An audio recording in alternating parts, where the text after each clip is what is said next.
ठंडा मीठा मीठा, मजा आ गया भाई, मजा आ गया। बाजी ने एक बार क्या कहा था मुझसे? अल्लाह के आखिरी नबी सल्लल्लाहु अलैहि वसल्लम ने फरमाया, बंदा मोमिन नहीं होता जब तक दूसरों के लिए वो पसंद ना करे जो अपने लिए पसंद करता है। क्यों ना एक गिलास शरबत बाजी के लिए भी बना दूं।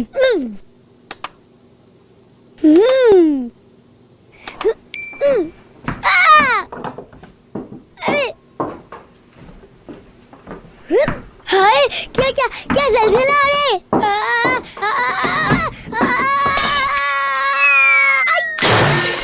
या अल्लाह खैर। ओहो, चोट तो नहीं लगी? लगी है चोट, आप भी ना। कोई बच्चे गिरे तो उसे चोट भी नहीं लगेगी। लेकिन गिलास कैसे टूटा? भाई गिलास मेरा हाथ से छूटा और